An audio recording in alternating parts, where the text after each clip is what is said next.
കൂടുതൽ ആളുകളും പുറത്ത് അധികം ഡിസ്കസ് ചെയ്യാനായിട്ട് മടിക്കുന്ന ഒന്നാണ് ലിംഗ ഉദ്ധാരണം. ലിംഗ ഉദ്ധാരണം ഉണ്ടാവാതിരിക്കുക, അല്ലെങ്കിൽ ലിംഗ ഉദ്ധാരണം ഉണ്ടായിട്ടും അത് ലാസ്റ്റ് ചെയ്യാതിരിക്കുക എന്ന് പറയുന്ന കണ്ടീഷൻ. പുരുഷന്മാരുടെ ലിംഗം ഉദ്ധരിക്കാതിരിക്കുക അല്ലെങ്കിൽ അത് ലാസ്റ്റ് ചെയ്യാതിരിക്കുക എന്ന് പറയുന്നത് ഡിസ്കസ് ചെയ്യേണ്ട ഒരു ടോപ്പിക്കാണോ, അല്ലെങ്കിൽ അത് ഇത്ര വലിയ കാര്യമാണോ എന്ന് നമ്മൾ വിചാരിക്കാം. എന്നാൽ നമുക്ക് ദാമ്പത്തിക ജീവിതത്തിൽ ഇത് ഒത്തിരി പ്രശ്നങ്ങൾ ഉണ്ടാക്കുന്ന ഒന്നാണ്. അതുപോലെ തന്നെ ഇത് പതിയെ പതിയെ നമ്മുടെ സെൽഫ് കോൺഫിഡൻസിനെയും ചിലപ്പം ബാധിക്കാനായിട്ടുള്ള സാധ്യതകളുണ്ട്.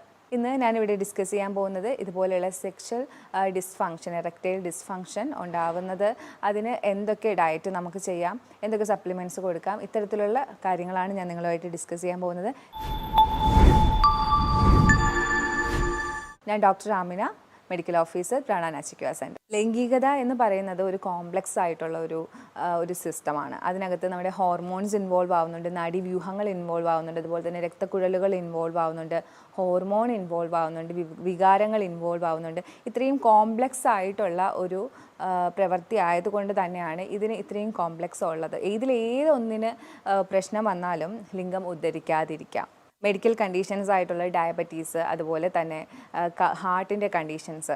ഡയബറ്റീസിൽ മെയിനായിട്ട് നിങ്ങൾക്ക് എല്ലാവർക്കും അറിയാം, ഡയബറ്റീസ് ക്രമേണ ഞാൻ മുമ്പ് ഡിസ്കസ് ചെയ്തിട്ടുണ്ട്, നമ്മുടെ നാഡീവ്യൂഹങ്ങളെയാണ് ബാധിക്കുന്നത്. അങ്ങനെ നാഡീവ്യൂഹങ്ങളെ ഡയബറ്റീസ് ബാധിക്കുന്നത് ലിംഗത്തിലേക്കുള്ള നാഡിയും ബാധിക്കുന്നുണ്ട്.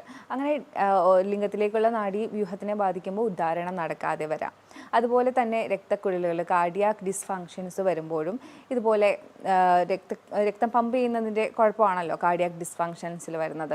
അതായത് ഹൃദയത്തിൻ്റെ പരമായിട്ടുള്ള എന്തെങ്കിലുമൊക്കെ പ്രോബ്ലംസ് വരുമ്പോഴും ഇതുപോലെ രക്തം പമ്പ് ചെയ്യുന്നില്ല നമ്മുടെ പെനിസിലേക്ക്, അല്ലെങ്കിൽ ലിംഗത്തിലേക്ക് ആവശ്യത്തിനുള്ള ബ്ലഡ് എത്തുന്നില്ല. അപ്പോൾ ഇത്തരം സാഹചര്യങ്ങളിലും ലിംഗം ഉദ്ധരിക്കാതെ വരാം. അതുകൊണ്ടാണ് ഞാൻ ആദ്യമേ പറഞ്ഞത് കോംപ്ലക്സ് ആയിട്ടുള്ള ഒന്നായത്, പലതും ഇതിൽ ഇൻവോൾവ് ആയതുകൊണ്ടാണ് പെട്ടെന്ന് ഇത്തരം പ്രശ്നങ്ങൾ വരുന്നത്. ഇതിൽ ഏതൊരു പാർട്ട്, ഇപ്പം രക്തക്കുഴലിൻ്റെ പ്രശ്നമായാലും നാഡീവ്യൂഹത്തിൻ്റെ പ്രശ്നമായാലും അത് ഇതിനെ ബാധിക്കുന്നു. അതുകൊണ്ടാണ് ഇങ്ങനത്തെ പ്രശ്നങ്ങൾ കൂടുതലായും കണ്ടുവരുന്നത്. ചില മെഡിസിനുകൾ, അതായത് BP-യുടെ മെഡിസിൻ, അല്ലെങ്കിൽ പെയിനിൻ്റെ മെഡിസിൻ, കുറച്ച് ആൻറ്റി ഡിപ്രഷൻ മെഡിസിനൊക്കെ നമുക്ക് ഇത് എടുക്കുന്നവർക്ക് ലിംഗം ഉദ്ധരിക്കാറില്ല. അതുപോലെ തന്നെ ചില സൈക്കോളജിക്കൽ ഡിസോർഡർ ആയിട്ടുള്ള ആൻസൈറ്റി ഡിസോർഡറും ഡിപ്രഷനും ഒക്കെ ഉള്ളവർക്കും ലിംഗം ഉദ്ധരിക്കില്ല. അതുപോലെ ഓവർ വെയ്റ്റ്, ഒബേസിറ്റി പോലുള്ള രോഗങ്ങൾ വരുന്ന സാഹചര്യങ്ങളിൽ ഇത്തരം ലിംഗ ഉദ്ധാരണക്കുറവ് കണ്ടുവരാറുണ്ട്. നമ്മൾ കൂടുതലായിട്ടും ഡ്രഗ്സും ആൽക്കഹോളും ഉപയോഗിക്കുന്നവരിൽ നമുക്കറിയാം, ആൽക്കഹോളും ഡ്രഗും ഒക്കെ കൂടുതൽ ഉപയോഗിക്കുമ്പോഴത്തേക്കും രക്തക്കുഴലുകളെയും നാഡീവ്യവസ്ഥയെ ഇത് നെഗറ്റീവായിട്ട് ബാധിക്കുന്നുണ്ട്. അപ്പോൾ ഉറപ്പായിട്ടും അത് ലിംഗത്തിനെ ബാധിക്കും, ഉദ്ധാരണം നടക്കാതെ വരും, ലാസ്റ്റ് ചെയ്യാതെ വരും. ലിംഗ ഉദ്ധാരണം നടക്കുന്നില്ല, അല്ലെങ്കിൽ ലിംഗ ഉദ്ധാരത്തിന് പ്രശ്നമുണ്ട്, എറക്ടൈൽ ഡിസ്ഫങ്ഷൻ ഉണ്ട് എന്ന് നമുക്ക് എങ്ങനെ അറിയാം? ലിംഗം ഉദ്ധരിക്കില്ല, അല്ലെങ്കിൽ ഉദ്ധരിച്ച ലിംഗം കൂടുതൽ നേരം ലാസ്റ്റ് ചെയ്യില്ല ബെഡ് ടൈമിൽ, അല്ലെങ്കിൽ നമുക്ക് ലൈംഗിക താല്പര്യങ്ങൾ ഉണ്ടാവാതെ ഇരിക്കാം.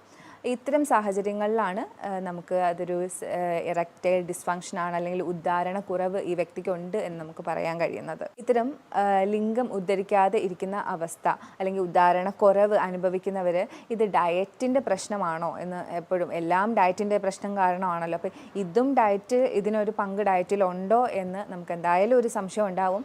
ഉറപ്പായിട്ടും ഡീപ്പ് ഫ്രൈഡ് ആയിട്ടുള്ള ഫുഡ് അധികം കഴിക്കുന്നത് നമ്മുടെ ലിംഗം കൂടുതൽ ഉദ്ധരിക്കാതിരിക്കാനും ലിംഗത്തിൻ്റെ സാധാരണ എല്ലാ ഭാഗത്തേക്കുമുള്ള ആരോഗ്യം നശിക്കുന്നത് പോലെ തന്നെ ലിംഗത്തിൻ്റെ ആരോഗ്യവും ഇത് നശിപ്പിക്കുന്നതാണ് ഡീപ്പ് ഫ്രൈഡ് ആയിട്ടുള്ള ഫുഡ്.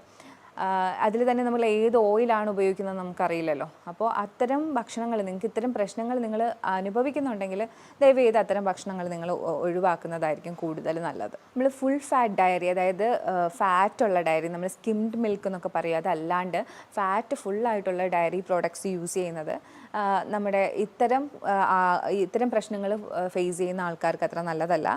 കാരണം ഇതിനകത്തുള്ള ആൻറ്റിബോഡീസ് നമ്മുടെ സെക്ഷൽ ഇറക്ഷൻ ഡിസ്ഫങ്ഷനെ കൂടുതൽ വഷളാക്കത്തതേ ഉള്ളൂ. അതുകൊണ്ട് ഫുൾ ഫാറ്റുള്ള മിൽക്ക് ഇത്തരം ആൾക്കാർ ലിംഗം ഉദ്ധരിക്കുന്നില്ല എന്ന് പരാതിപ്പെടുന്നവർ ഒഴിവാക്കുന്നത് നല്ലതാണ്. നമ്മളെപ്പോഴും നല്ലതാണ് എന്ന് പറയുന്ന ഫ്ലാക്സീഡ്, അതുപോലെ തന്നെ സോയ, ഇത് ലിംഗം ഉദ്ധരിക്കാത്ത ആൾക്കാർക്ക്, അല്ലെങ്കിൽ ലിംഗം ഉദ്ധരിക്കുന്നു അത് ലാസ്റ്റ് ചെയ്യുന്നില്ല, അത്തരം ആൾക്കാർ ഒഴിവാക്കുന്നതാണ് നല്ലത്. കാരണം ഈസ്ട്രോജൻ്റെ അളവ് ഇത്തരം ഭക്ഷണത്തിൽ കൂടുതലാണ്, ഫ്ലാക്സീഡിലും അതായത് സോയയിലും കൂടുതലാണ്. ഈസ്ട്രോജൻ ഒരു ഫീമെയിൽ ഹോർമോണാണ്. അതുകൊണ്ട് തന്നെ ഇത് കൂടുമ്പോഴത്തേക്കും ടെസ്റ്റോസ്റ്റിറോണിൻ്റെ പ്രവർത്തനം നന്നായി നടക്കില്ല. ഇത്തരം സെക്ഷൽ ഡിസ്ഫങ്ഷൻ ലൂടെ കടന്നു പോകുന്നവർ എന്ത് കഴിക്കണം, എന്ത് കഴിച്ചാലാണ് ഇത്തരം ഉദാഹരണം കുറയുന്നത്, അതിനെ പരിഹരിക്കാൻ പറ്റുക എന്നുള്ളത് എപ്പോഴും ഒരു കൺഫ്യൂഷനും അല്ലെങ്കിൽ ടെൻഷനും നമുക്ക് എപ്പോഴും ഉണ്ടാവും. നമ്മൾ ഒത്തിരി റെഫർ ചെയ്യും. അപ്പോൾ ഇവിടെ ഞാൻ കുറച്ച് സ്റ്റഡീസിലൊക്കെ വന്നിരിക്കുന്ന കാര്യങ്ങളാണ് ഇവിടെ ഡിസ്കസ് ചെയ്യുന്നത്. നമുക്ക് വാട്ടർമെലൺ വളരെ നല്ലതാണ്. വാട്ടർമെലണിൽ അടങ്ങിയിട്ടുള്ള സിട്രുലിൻ എന്ന് പറയുന്ന ഒരു കണ്ടന്റ് ഉണ്ട്, അമിനോ ആസിഡാണ്. അപ്പോൾ ഇത് വന്നിട്ട് നമ്മുടെ ലിംഗത്തിലേക്കുള്ള രക്തയോട്ടവും ലിംഗത്തിൻ്റെ പ്രവർത്തനങ്ങളും ഒക്കെ കൂടുതൽ നന്നായി നടത്താനായിട്ട് ഹെൽപ്പ് ചെയ്യുമ്പോൾ ഒരു ഗ്ലാസ് വാട്ടർമെലൺ ഒക്കെ കുടിക്കുന്നത് വളരെ നല്ലതാണ് ഉദാഹരണത്തിന് വേണ്ടി. അതുപോലെ തന്നെ മാതളം വളരെ നല്ലതാണ്. മാതളത്തിനകത്ത് ഉള്ള ഒരു ആൻറ്റി ഓക്സിഡൻറ്റ് നൈട്രിക് ഓക്സൈഡിനെ ആക്ടിവേറ്റ് ചെയ്യും. അങ്ങനെ നൈട്രിക് ഓക്സൈഡിനെ ആക്ടിവേറ്റ് ചെയ്യുമ്പോഴത്തേക്കും ഈ നൈട്രിക് ഓക്സൈഡ് ചെയ്യുന്നത് എന്ന് പറഞ്ഞാൽ നൈട്രിക് ഓക്സൈഡ് നമ്മുടെ എല്ലാ കാര്യങ്ങളെയും ഉത്തേജിപ്പിക്കുന്ന ഒരാളാണ് നൈട്രിക് ഓക്സൈഡ്. ഇത് വന്നിട്ട് ലിംഗത്തിനെയും ഉത്തേജിപ്പിക്കാനായിട്ട് സഹായിക്കും. അങ്ങനെ ലിംഗ ഉദ്ധാരണം കൂടുതലായിട്ട് നമുക്ക് ഉണ്ടാവും. അതാണ് പോമഗ്രാനൈറ്റിൻ്റെ ഒരു ഉപയോഗം. നമ്മുടെ മാതളം കഴിക്കുന്നത് വളരെ നല്ലതാണ്. ഉറുമാൻ പഴം, മാതളം എന്നൊക്കെ പറയും. അതുപോലെ തന്നെ അത്തിപ്പഴം, ഫിഗ്, ഇതൊരു ഡ്രൈ ഫ്രൂട്ടാണ്. ഈ ഡ്രൈ ഫ്രൂട്ട് നമ്മൾ എടുക്കുന്നതിലൂടെ നമുക്ക് ഒത്തിരി എനർജി കിട്ടുന്നുണ്ട്. ഒത്തിരി എനർജി ഉള്ളതാണ് ഈ ഡ്രൈ ഫ്രൂട്ട്. അപ്പോൾ അത് നമുക്കിങ്ങനെ പാലിനകത്ത് കുതിർത്ത് രാവിലെ എടുക്കാവുന്നതാണ്. എല്ലാ രീതിയിലും ഈ ഡ്രൈ ഫ്രൂട്ട് വളരെ നല്ലതാണ് ബോഡിക്ക്. അതിനോടനുബന്ധിച്ച് തന്നെ ലിംഗത്തിൻ്റെ ഉദ്ധാരണത്തിനും ഈ ഡ്രൈ ഫ്രൂട്ടായിട്ടുള്ള അത്തിപ്പഴം ഒത്തിരി സഹായിക്കുന്നുണ്ട്.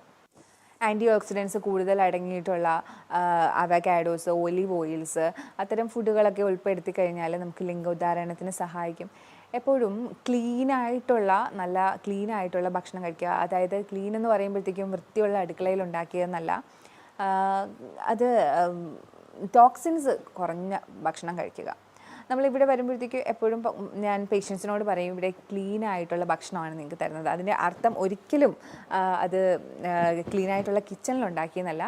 അതിനകത്ത് കൊളസ്ട്രോൾ ഉണ്ടാക്കുന്ന കാര്യങ്ങൾ കുറവായിരിക്കും, ബ്ലഡ് പ്രഷർ കൂട്ടുന്ന കാര്യങ്ങൾ കുറവായിരിക്കും, ബ്ലഡ് ഷുഗർ കൂട്ടുന്ന കാര്യങ്ങൾ കുറവായിരിക്കും. അതുപോലെ തന്നെ മറ്റുള്ള ടോക്സിൻസൊക്കെ വളരെ കുറവായിരിക്കും. അതാണ് ഈ ക്ലീൻ ഫുഡ് എന്ന് പറയുന്നത്.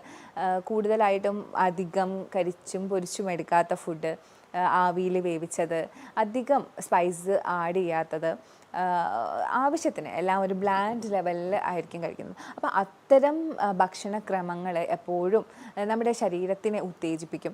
അങ്ങനെ ഒരു 10 ദിവസം അല്ലെങ്കിൽ 15 ദിവസം ഇത്തരം ഡയറ്റുകൾ ഫോളോ ചെയ്യുന്നത് നിങ്ങളെ ലിംഗ ഉദ്ധാരണം നല്ല രീതിയിൽ തിരികെ കൊണ്ടുവരാൻ, അത് നല്ല രീതിയിൽ പ്രവർത്തിക്കാനായിട്ട് നിങ്ങളെ സഹായിക്കും. നട്ട്സ്, ബദാം, സീഡ്സ്, ഇതൊക്കെ എപ്പോഴും മിനറൽസും വൈറ്റമിൻസും ഒരുപാട് റിച്ച് ആയിട്ടുള്ളതാണ്. ഇത്തരം ഭക്ഷണങ്ങൾ എപ്പോഴും നമ്മുടെ ബ്ലഡിൽ കൂടുതലായിട്ട് നല്ല കണ്ടൻസ് കൊണ്ടുവരാനും നമ്മുടെ ശരീരത്തിന് നല്ല ആരോഗ്യം തരാനും നല്ല എനർജറ്റിക് ആയിട്ട് വെക്കാനും സഹായിക്കും. നമ്മുടെ ശരീരത്തിൽ മൊത്തത്തിലൊരു എനർജി ഉണ്ടാവും. നമുക്ക് ഉദ്ധാരണത്തിൽ കുറവുണ്ടാവുന്നവർക്ക് കുറച്ച് എനർജിയും ഉണ്ടാവുകയും ചെയ്യും. അപ്പോൾ ഇത്തരം ഭക്ഷണങ്ങളൊക്കെ ഉൾപ്പെടുത്താനായിട്ട് ശ്രമിക്കുക.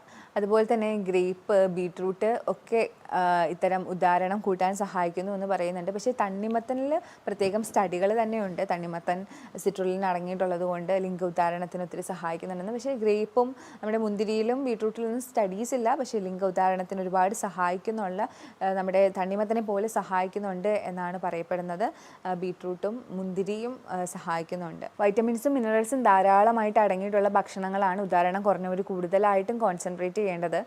നമ്മൾ ആരും തന്നെ ഒരിക്കലും വൈറ്റമിൻസും മിനറൽസും ഒന്നും അല്ല കോൺസെൻട്രേറ്റ് ചെയ്യുന്നത്. എപ്പോഴും നമ്മുടെ നാവിൻ്റെ രുചിയാണ് നമ്മൾ കോൺസെൻട്രേറ്റ് ചെയ്യുന്നത്. ഒരുപാട് പ്രോട്ടീനും ഒരുപാട് കാർബോഹൈഡ്രേറ്റും ഫൈബറും ഒക്കെ കഴിക്കുന്നതിൻ്റെ കൂട്ടത്തിൽ നമുക്ക് വൈറ്റമിൻസും മിനറൽസും കൂടി വേണം. പ്രത്യേകിച്ച് ലിംഗത്തിന് ഉദ്ധാരണം കുറവുള്ള സാഹചര്യത്തിൽ കൂടുതൽ വൈറ്റമിൻസിലും മിനറൽസിലും കോൺസെൻട്രേറ്റ് ചെയ്യേണ്ടതുണ്ട്. അതുകൊണ്ടാണ് ഞാൻ പറഞ്ഞത് നട്ട്സ്, ഡ്രൈ ഫ്രൂട്ട്സ് ഒക്കെ ഉൾപ്പെടുത്തുന്നത്.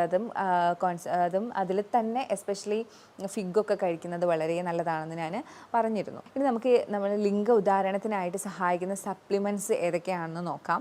വൈറ്റമിൻ B3, നിയാസിൻ നമുക്ക് എങ്ങനെയാണ് ഹെൽപ്പ് ചെയ്യുന്നതെന്ന് ചോദിച്ചാൽ, ഇത് നമുക്ക് ബ്ലഡ് തിന്നറായിട്ടാണ് ഹെൽപ്പ് ചെയ്യുന്നത്. വൈറ്റമിൻ B3 അടങ്ങിയിട്ടുള്ള ഭക്ഷണങ്ങൾ നമ്മൾ കൂടുതൽ കഴിക്കുകയാണെങ്കിൽ ഇത്തരം ബ്ലഡ് തിന്നിങ് പ്രോപ്പർട്ടീസ് ഉണ്ടാവും. അങ്ങനെ നമുക്ക് കൊളസ്ട്രോളൊക്കെ ഉള്ളത് ബ്ലോക്ക് ഉണ്ടാക്കുകയും ലിംഗത്തിലേക്കുള്ള ബ്ലഡ് സപ്ലൈ കുറയുകയും ചെയ്യും. അപ്പോൾ ഇത്തരം ബ്ലഡ് തിന്നേഴ്സ് ആയിട്ടുള്ള വൈറ്റമിൻ B3, നിയാസിൻ നമ്മൾ യൂസ് ചെയ്യുവാണെങ്കിൽ നമുക്ക് കൂടുതലായിട്ട് ലിംഗത്തിൻ്റെ ഉദ്ധാരണം ഉദാഹരണം ഉണ്ടാവും. കാരണം ലിംഗത്തിൻ്റെ ആ ഒരു ബ്ലഡ് ഫ്ലോ ഇത്തരം കൊളസ്ട്രോൾ ഉള്ളവർ അവർക്ക് ഉണ്ടാവുന്ന പ്രശ്നങ്ങളിൽ നിന്ന് ഇത് തടയും. വൈറ്റമിൻ സി എന്താണ് ചെയ്യുന്നതെന്ന് വെച്ചാൽ നേരത്തെ ഞാൻ പറഞ്ഞിരുന്നു നൈട്രിക് ഓക്സൈഡിൻ്റെ ഒരു ഇത്. അപ്പോൾ നൈട്രിക് ഓക്സൈഡിൻ്റെ ലെവൽ കൂടും. അപ്പോൾ ഞാൻ നേരത്തെ പറഞ്ഞതുപോലെ നൈട്രിക് ഓക്സൈഡ് സാധാരണ എല്ലാ ഉത്തേജനങ്ങളും നടത്തുന്നത് നൈട്രിക് ഓക്സൈഡാണ്. അപ്പോൾ ഈ നൈട്രിക് ഓക്സൈഡ് ലിംഗത്തിൻ്റെ ഉദ്ധാരണവും ഇത് കൂട്ടും. അങ്ങനെ വൈറ്റമിൻ സി അടങ്ങിയിട്ടുള്ള ഭക്ഷണങ്ങൾ നിങ്ങൾ കൂടുതൽ കഴിക്കുമ്പോൾ ഉദ്ധാരണം കൂടാനായിട്ട് സഹായിക്കും. വൈറ്റമിൻ ഡി എപ്പോഴും ഹോൾ ഫങ്ഷന് വേണ്ടിയിട്ടുള്ളതാണ്. സ്കിന്നായാലും ബോണായാലും എല്ലാത്തിനും വേണ്ടിയിട്ടുള്ളതാണ്. ഇപ്പോൾ വൈറ്റമിൻ ഡി എഗ്ഗിലും ഫിഷിലും ഒക്കെയാണ് കൂടുതലായിട്ടും അടങ്ങിയിരിക്കുന്നത്, പിന്നെ ഡയറക്റ്റ് സൺലൈറ്റൊക്കെ. അപ്പോൾ വൈറ്റമിൻ ഡിയുടെ സപ്ലിമെൻറ്റ് നിങ്ങൾക്ക് എടുക്കാം ഇത്തരം അവസരങ്ങളിൽ. അത് കുറവാണെങ്കിൽ അത് സപ്ലൈ ചെയ്ത് കൊടുക്കാം. കാരണം ഓവറോൾ ഹെൽത്തിന് ആവശ്യമായിട്ടുള്ളതാണ് വൈറ്റമിൻ ഡി എന്ന് പറയുന്നത്. അതുപോലെ തന്നെ സിങ്കിൻ്റെ സപ്ലിമെൻറ്റ്സ് ടെസ്റ്റോസ്റ്റിറോണിനെ നിയന്ത്രിക്കുന്നുണ്ട്. സിങ്കിൻ്റെ സപ്ലിമെൻറ്റ്സ് നിങ്ങൾക്ക് എടുക്കാം. അതുപോലെ തന്നെ വൈറ്റമിൻ B9 അതായത് ഫോളേറ്റ് എടുക്കുന്നതിലൂടെ നമുക്ക് മൂഡ് സ്റ്റെബിലൈസിങ് ആണ്. നമ്മൾ ആദ്യം തന്നെ ഡിസ്കസ് ചെയ്തതാണ് മൂഡ്. നമ്മുടെ എല്ലാ രീതിയിലുള്ള ഒരു ബാലൻസും ഇതിനകത്ത് വേണം. അപ്പോൾ മൂഡ് സ്റ്റെബിലൈസർ ആയിട്ടുള്ള ഇതും എടുക്കുകയാണെങ്കിൽ സ്ട്രെസ് ലെവലും കാര്യങ്ങളും ആൻസൈറ്റിയും ഒക്കെ ഒന്ന് കുറഞ്ഞു കിട്ടും. വൈറ്റമിൻ ഇ ടെസ്റ്റോസ്റ്റിറോൺ കൂടാനായിട്ട് സഹായിക്കും, മെയിൽ ഹോർമോൺ ആയിട്ടുള്ള. അപ്പോൾ വൈറ്റമിൻ ഇ എടുക്കുന്നതും വളരെ നല്ലതാണ്. ലാർജിനിൻ അടങ്ങിയിട്ടുള്ള പംകിൻ സീഡ്സും അതുപോലെ സീഡ് വർഗ്ഗങ്ങളൊക്കെ എടുക്കുമ്പോൾ നൈട്രിക് ഓക്സൈഡിൻ്റെ കൂടുതലാണ് ഉണ്ടാകുന്നത്. നൈട്രിക് ഓക്സൈഡ് ഞാൻ നേരത്തെ പറഞ്ഞതുപോലെ ഉദ്ധാരണങ്ങളെയാണ് ഹെൽപ്പ് ചെയ്യുന്നത്. അതോടുകൂടി ലിംഗത്തിൻ്റെ ഉദ്ധാരണത്തിനെ ഇത് ഹെൽപ്പ് ചെയ്യുന്നുണ്ട്. മഗ്നീഷ്യം എപ്പോഴും നല്ലതാണ്. മഗ്നീഷ്യം കുറഞ്ഞു പോയാൽ ലിംഗത്തിൻ്റെ ഉദ്ധാരണം കുറയും.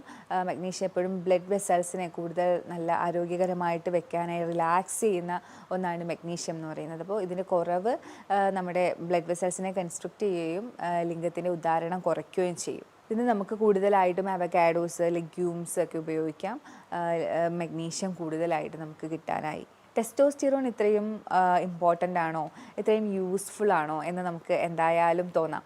ടെസ്റ്റോസ്റ്റിറോണിനെ ഇമ്പ്രൂവ് ചെയ്യുന്നത് വളരെ ആവശ്യമായിട്ടുള്ള ഒന്നാണ് ഉദാഹരണത്തിൽ. കാരണം നമ്മുടെ മസിലിൻ്റെ സ്ട്രെങ്ത്, ബോണിൻ്റെ സ്ട്രെങ്ത്, അതുപോലെ തന്നെ സ്പേം കൗണ്ട് കൂട്ടാനായിട്ട്, സ്ട്രോങ് ആയിട്ടുള്ള ബോൺ ഉണ്ടാവാനായിട്ടൊക്കെ നമുക്ക് നമ്മുടെ ടെസ്റ്റോസ്റ്റിറോണിൻ്റെ ആവശ്യമുണ്ട്. അതുകൊണ്ട് തന്നെയാണ് എടുത്തെടുത്ത് ടെസ്റ്റോസ്റ്റിറോണിൻ്റെ കാര്യം പറയുന്നത്. സിങ്ക്, അതായത് വൈറ്റമിൻ ഇ ഒക്കെയാണ് ടെസ്റ്റോസ്റ്റിറോൺ കൂടാനായിട്ട് സഹായിക്കുന്നത്. അതുപോലെ തന്നെ ഞാൻ അവോയ്ഡ് ചെയ്യാൻ പറഞ്ഞത് ഫ്ലാക്സ് സീഡും സോയയുമാണ്. കാര്യം അത് ടെസ്റ്റോസ്റ്റിറോണിനെ കുറയ്ക്കും. എങ്ങനെയാണെന്ന് ചോദിച്ചാൽ ഈസ്ട്രോജനെ കൂട്ടും, അത് ഫീമെയിൽ ഹോർമോൺ ആയിട്ടുള്ള. അപ്പോൾ ഇത്തരം കാര്യങ്ങളാണ് നമ്മൾ മെയിനായിട്ടും സെക്ഷൽ ഡിസ്ഫങ്ഷൻ അനുഭവിക്കുന്ന ആൾക്കാരൊന്ന് ശ്രദ്ധിക്കേണ്ടത്. അപ്പോൾ ഇത്തരം പ്രശ്നങ്ങൾ നിങ്ങൾ ആരെങ്കിലും ഇതിലൂടെയൊക്കെ കടന്നു പോകുന്നുണ്ടെങ്കിൽ ഒരിക്കലും മടിക്കാതെ ഒരു ഡോക്ടറെ കാണുക, എക്സ്പേർട്ടിനെ തന്നെ കണ്ട് അതിനായിട്ടുള്ള സഹായങ്ങൾ തേടുക. ഏതൊക്കെ വൈറ്റമിൻസ് ആണ്, സപ്ലിമെൻറ്റ്സ് ആണ് നിങ്ങൾ എടുക്കേണ്ടത്, എന്തൊക്കെ ഭക്ഷണമാണ് നിങ്ങൾക്ക് ശരിയായ രീതിയിൽ കഴിക്കേണ്ടത്. കാരണം പല കോംപ്ലിക്കേഷനും ഉണ്ടാവും, ചിലപ്പോൾ മറ്റുള്ള ഡിസീസ് ഉണ്ടാവും. അപ്പോൾ ഒറ്റയ്ക്കൊരു തീരുമാനം എടുക്കാതെ ഒരു നല്ല എക്സ്പേർട്ടിൻ്റെ സഹായത്തോടു കൂടി ഒരു നല്ല ഡയറ്റും നല്ല ട്രീറ്റ്മെൻറ്റ് പ്ലാനും ഒക്കെ കണ്ടെത്തുക. എന്തായാലും ഇതിനൊക്കെ ശാശ്വതമായിട്ടുള്ള പ്രതിവിധി തന്നെ ഉള്ള രോഗങ്ങളാണ്. ഇതൊരു രോഗം എന്ന് പോലും പറയാൻ പറ്റില്ല, ഒരു കണ്ടീഷനാണ്. ഞാൻ പറഞ്ഞതിൽ നിങ്ങൾക്ക് എന്തെങ്കിലുമൊക്കെ ഡൗട്ട് ഉണ്ടെങ്കിൽ ഈ കാണുന്ന നമ്പറിൽ നിങ്ങൾക്ക് കോൺടാക്റ്റ് ചെയ്യാവുന്നതാണ്. അടുത്തൊരു വീഡിയോയിലേക്ക് കാണുന്നത് വരെ ബൈ.